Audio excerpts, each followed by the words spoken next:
안녕하세요. 선생님들의 선생님, 헬퍼 김선생입니다. 7년 전 제가 교사 노릇을 직업으로 골라 잡았던 것은 그보다 썩 괜찮은 일거리를 떠올릴 수 없었기 때문입니다. 가르친다는 일이 학년이나 학생 발달 상황에 따라 다르지만 어느 학교에서나 두루 가르치는 7가지 교과 내용이 있습니다. 지금부터 그 7가지에 대해 말씀드리겠습니다. 첫 번째, 혼란. 제가 맨 먼저 학생들에게 가르치는 것은 혼란입니다. 제가 가르치는 모든 것은 제멋대로입니다. 저는 모든 것들의 연관성을 파괴하도록 가르치죠.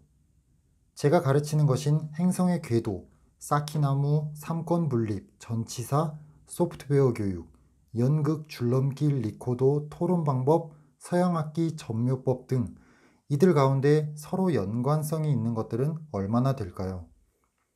사실과 이론들을 누비 이불처럼 뒤열고 놓는 학교 제도의 관행은 의미를 추구하는 인간의 오랜 노력의 역사를 감추고 있습니다. 학교의 원리는 미치광이 원리입니다. 어느 한 부분에서도 확고한 의미를 갖고 있지 못하죠. 세밀히 살펴보면 허점 없는 것이 없습니다. 학교에서 우리 학생들은 교과목을 배웁니다. 하지만 그게 정말 배우는 것이라고 할 수 있을까요? 저는 학생들에게 모든 것들 사이의 연관성을 해체하도록 가르칩니다. 체계화의 정반대 방향으로 끝없이 세계를 조각내는 것이죠. 이것은 TV 프로그램 편성에 가까운 작업이지 질서를 심고 키우는 일이 아닙니다. 두 번째, 교실에 갇히기.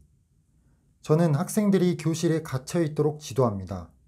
학생들에게는 번호가 매겨져 있어서 교실을 벗어나더라도 쉽게 되돌려지도록 되어 있습니다.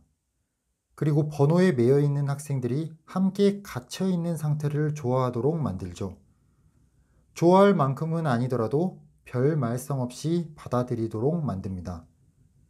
대부분의 학교처럼 짜여진 경쟁판에서 가르치는 것은 바로 이것입니다. 저마다 자기 위치를 알고 받아들이게 하는 거죠.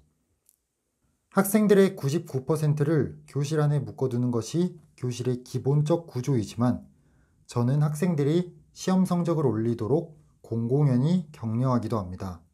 잘하면 더 좋은 대학교, 더 좋은 직장에 취직할 수도 있다는 미끼를 던져가면서. 세 번째, 무관심. 저는 아이들에게 어떤 것에 대해서도 지나친 관심을 갖지 않도록 가르칩니다. 제 수업에 완전히 몰두하도록 함으로써 말이죠. 자리에 똑바로 앉아서 온 마음을 기울여 경청하게 하고 제 눈에 들기 위해 서로 치열하게 경쟁하도록 시키는 겁니다.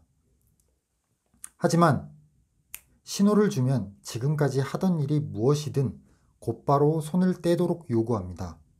다음 시간에 할 일로 서둘러 넘어가기 위해서죠.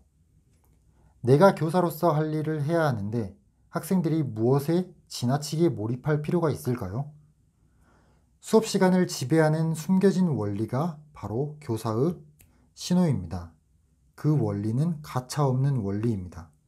이 신호는 학생들의 모든 노력을 무관심이 지배하도록 감염시키는 힘을 가졌습니다.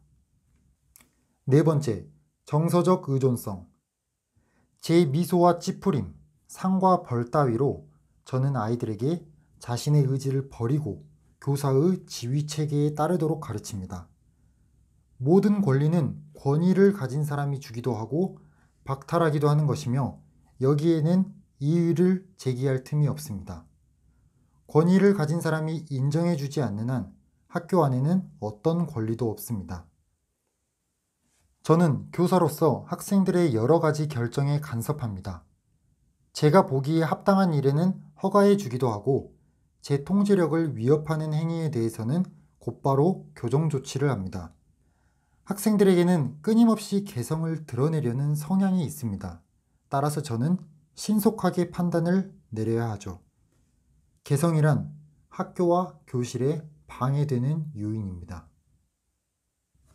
다섯 번째, 지적 의존성.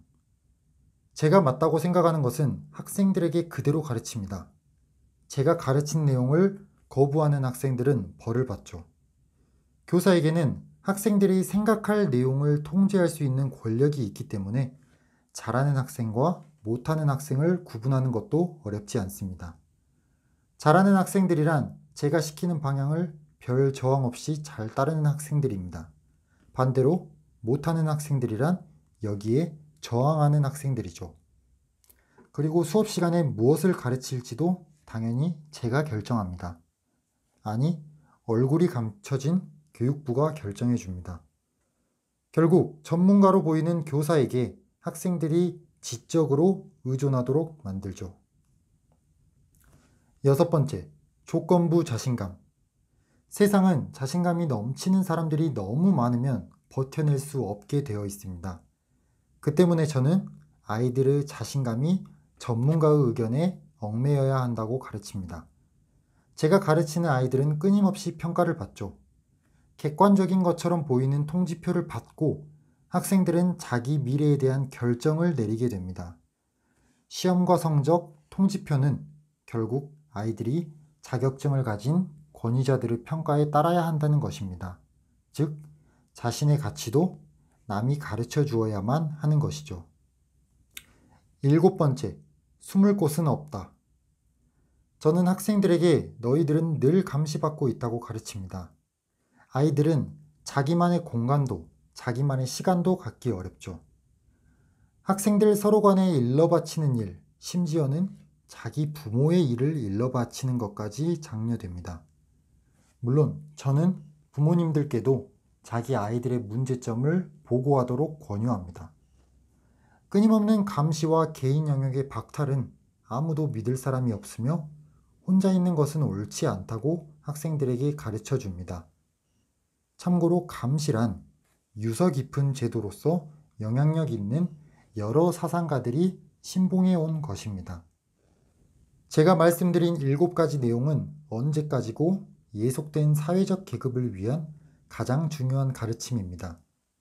이 가르침을 피할 수 있는 어린이는 아무도 없습니다. 가르치는 사람도 마찬가지입니다. 여러분과 학생들, 그리고 여러분의 자식들, 그 자식들의 자식들까지도 마찬가지입니다. 어떠셨나요? 제가 들려드린 내용은 30여 년 동안 뉴욕에서 공립학교 교사로 지낸 존 테일러 게토 책 바보 만들기의 일부분인데요. 올해의 교사상을 무려 3차례나 받은 그는 책에서 교사들의 7가지 죄에 대해 언급하며 학교 교육의 근본적인 개혁을 촉구했습니다.